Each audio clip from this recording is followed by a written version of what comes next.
ನಟಿ Ranya Rao gold smuggling ಪ್ರಕರಣ ಇದೀಗ ರಾಜಕೀಯ ಸ್ವರೂಪವನ್ನ ಪಡೆದುಕೊಂಡಿದೆ. ರನ್ಯಾ ಜೊತೆ ಸಂಪರ್ಕದಲ್ಲಿದ್ದರಂತೆ 3 ಸಚಿವರು. ಬಿಜೆಪಿ ಶಾಸಕ ಭರತ್ ಶೆಟ್ಟಿ ಕೊಟ್ಟಂತಹ ಆರೋಪದ ಜೊತೆಗೇನೆ ಈಗಾಗಲೇ ನಾವು ಗಮನಿಸಿದ್ವಲ್ಲ ಏನೇನಾಗಿದೆ, ಯಾವುದೇ ಕಾನೂನು ಉಲ್ಲಂಘನೆ ಮಾಡಿಲ್ಲ ಅನ್ನೋದನ್ನ ಕೂಡ ಹೇಳಲಾಗಿದೆ. ಇಲ್ಲಿ ಬೆಂಗಳೂರಲ್ಲಿ ಮಾಜಿ ಸಚಿವ ಮುರುಗೇಶ್ ನಿರಾಣಿ ಸ್ಪಷ್ಟನೆ ಕೊಟ್ಟಿದ್ದಾರೆ. ಎಲ್ಲಾ ಪರಿಶೀಲನೆ ಬಳಿಕವೇ ಭೂಮಿ ನೀಡಲಾಗಿದೆ, ಇದರಲ್ಲಿ ಯಾವುದೇ ರೀತಿಯಾದಂತಹ ಕಾನೂನು ಲೋಪ ಆಗಿಲ್ಲ ಅಂತ ಹೇಳಿ ಸಚಿವ ಮುರುಗೇಶ್ ನಿರಾಣಿ ಸ್ಪಷ್ಟನೆಯನ್ನ ಇಲ್ಲಿ ಕೊಟ್ಟಿದ್ದಾರೆ. ಒಂದು ರನ್ಯಾ ರಾವ್ ಅನ್ನುವಂಥ ಒಬ್ಬ ಉದ್ಯಮಿ ಅವರು 2022ರಲ್ಲಿ 12 ಎಕರೆ ಭೂಮಿ ಬೇಕು ಅನ್ನುವಂಥದ್ದನ್ನು ಒಂದು ಮನವಿಯನ್ನು ಕೊಟ್ಟಿರ್ತಾರೆ. 2023 ಜನವರಿಯಲ್ಲಿ ಅದು ಕ್ಲಿಯರ್ ಆಗಿರ್ತದೆ.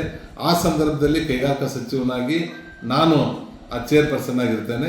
ಆ ಸಂದರ್ಭದಲ್ಲಿ 12 ಎಕರೆ ಆ ಭೂಮಿ ಬರ್ತಾ ಇರೋದ್ರಿಂದ ಅವತ್ತಿನ ಲ್ಯಾಂಡ್ ಎಡಿಟೆಡ್ ಕಮಿಟಿಯ ಎಸ್ ಮತ್ತು ಇಂಡಸ್ಟ್ರಿ ಸೆಕ್ರೆಟರಿ ನೋಡುವಂಥ ಕಮಿಟಿ ಅದನ್ನು ಅಪ್ರೂವಲ್ ಮಾಡಿ ಸಿಂಗಲ್ ವಿಂಡೋ ತೊಗೊಂಡ್ಬಂದಿರ್ತಾರೆ. ಆ ಸಿಂಗಲ್ ವಿಂಡೋದಲ್ಲಿ 30 ಜನ ಹಿರಿಯ ಅಧಿಕಾರಿಗಳು ನೋಡಿದಂಥ ತಂಡದಲ್ಲಿ ಆ ಪ್ರಾಜೆಕ್ಟದ ಸಾಧಕ ಬಾಧಕಗಳನ್ನು ಚರ್ಚೆ ಮಾಡಿ ಅದನ್ನು ಅವರಿಗೆ ಆ ಸಂದರ್ಭದಲ್ಲಿ ಅಲಾಟ್ಮೆಂಟ್ ಮಾಡಿರ್ತಾರೆ. ಇದರಲ್ಲಿ ಕೈಗಾರಿಕಾ ಸಚಿವರದಾಗಲಿ ನಮ್ಮ ಹಿರಿಯ ಅಧಿಕಾರಿಗಳದಾಗಲಿ ಯಾವುದೇ ರೀತಿಯಿಂದ ಕಾನೂನಿನ ಲೋಪದೋಷಗಳು ಆಗಿರೋದಿಲ್ಲ, ಯಾವುದೇ ರೀತಿಯಿಂದ ನಾವು ಅವ್ರಿಗೆ ಫೇವರನ್ನು ಮಾಡಿರೋದಿಲ್ಲ ಅನ್ನುವಂಥದ್ದನ್ನು ನಾನು ಸ್ಪಷ್ಟೀಕರಣ ಕೊಡಲಿಕ್ಕೆ ಇಚ್ಛೆ ಪಡ್ತಾ ಇದ್ದೀನಿ. ಇದೇ ವಿಚಾರಕ್ಕೆ ಸಂಬಂಧಪಟ್ಟ ಹಾಗೆ ಇನ್ನಷ್ಟು ಡೀಟೇಲ್ಸ್ ಅನ್ನು ಕೊಡೋದಕ್ಕೆ ನಮ್ಮ ರಿಪೋರ್ಟರ್ ಕಾರ್ತಿಕ್ ಈಗ ನೇರ ಸಂಪರ್ಕದಲ್ಲಿ ಜಾಯ್ನ್ ಆಗಿದ್ದಾರೆ.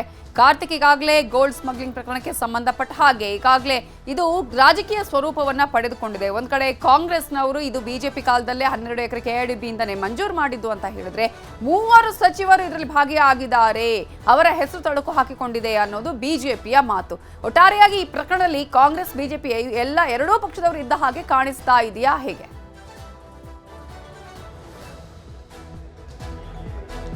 ಕವಿತಾ, ಖಂಡಿತವಾಗಿಯೂ ಕೂಡ ನಟಿ ರನ್ಯಾ ರಾವ್ ಗೋಲ್ಡ್ ಸ್ಮಗ್ಲಿಂಗ್ ಪ್ರಕರಣಕ್ಕೆ ಸಂಬಂಧಪಟ್ಟಂತೆ ಇವತ್ತು ವಿಪಕ್ಷಗಳು ಕಾಂಗ್ರೆಸ್ ಸರ್ಕಾರವನ್ನು ಟೀಕೆ ಮಾಡುವಂಥ ಒಂದು ಕೆಲಸವನ್ನು ಮಾಡಿದ್ರೆ, ಕಾಂಗ್ರೆಸ್ ಕೂಡ ಸಾಕಷ್ಟು ವಿಚಾರಗಳನ್ನು ಪ್ರಸ್ತಾಪಿಸಿ ಬಿಜೆಪಿಯ ವಿರುದ್ಧವೂ ಕೂಡ ಹರಿಯಾಯುವಂಥ ಕೆಲಸವನ್ನು ಮಾಡಿದೆ. ವಿಧಾನಸಭೆಯಲ್ಲಿ ಶೂನ್ಯ ವೇಳೆಯಲ್ಲಿ ಸುನೀಲ್ ಕುಮಾರ್ ಅವರು ಈ ಒಂದು ವಿಚಾರವನ್ನು ಪ್ರಸ್ತಾಪ ಮಾಡ್ತಾರೆ. ಆ ಒಂದು ಸಂದರ್ಭದಲ್ಲಿ ಅವರು ಉಲ್ಲೇಖ ಮಾಡಿರುವಂಥದ್ದು ಈ ಒಂದು ಪ್ರಕರಣಕ್ಕೆ ಸಂಬಂಧಪಟ್ಟಂತೆ ಸಚಿವರುಗಳು ಕೂಡ ಇಲ್ಲಿ ಇದ್ದಾರೆ ಅನ್ನುವಂಥದ್ದು ಈಗಾಗಲೇ ಬಹಿರಂಗ ಆಗ್ತಾ ಇದೆ. ಇದಕ್ಕೆ ಸಂಬಂಧಪಟ್ಟಂತೆ ಸರ್ಕಾರ ಸ್ಪಷ್ಟನೆಯನ್ನು ಕೊಡಬೇಕು. ಜೊತೆಗೆ ಈ ಒಂದು ಪ್ರಕರಣ ತನಿಖೆ ಯಾವ ಮಟ್ಟದಲ್ಲಿದೆ, ಜೊತೆಗೆ ಇಲ್ಲಿ ಯಾರೆಲ್ಲ ಪ್ರಭಾವಿಗಳಿದ್ದಾರೆ ಅವರೆಲ್ಲರನ್ನು ಕೂಡ ಬಹಿರಂಗಪಡಿಸಬೇಕು ಅನ್ನುವಂಥ ನಿಟ್ಟಿನಲ್ಲೂ ಕೂಡ ಆಗ್ರಹವನ್ನು ಮಾಡ್ತಾರೆ.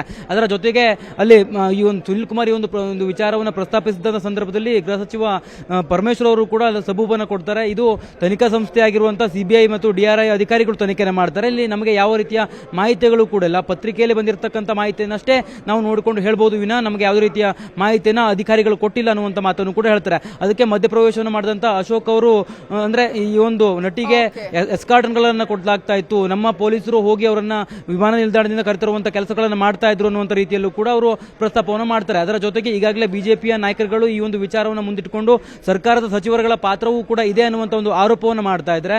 ಇನ್ನೊಂದು ಕಡೆ ಬಿಜೆಪಿ ಆರೋಪಕ್ಕೆ ಕಾಂಗ್ರೆಸ್ನ ನಾಯಕರುಗಳು ಕೂಡ ಅಂದ್ರೆ ಬಿಜೆಪಿ ಆರೋಪವನ್ನು ಈ ಹಿಂದಿನಿಂದ ಕೂಡ ಮಾಡ್ತಾ ಇದೆ, ಬೇರೆ ಬೇರೆ ಪ್ರಕರಣಗಳಲ್ಲೂ ಕೂಡ ಮಾಡ್ತಾ ಇದೆ ವಿನ ಇದರಲ್ಲಿ ಯಾವುದೇ ರೀತಿಯ ಏನಾದರೂ ಇದ್ರೆ ತನಿಖೆಯಲ್ಲಿ ಬಹಿರಂಗ ಆಗಲಿ, ಈ ತನಿಖೆ ಆದ ನಂತರವಷ್ಟೇ ಗೊತ್ತಾಗಬೇಕಾಗಿದೆ.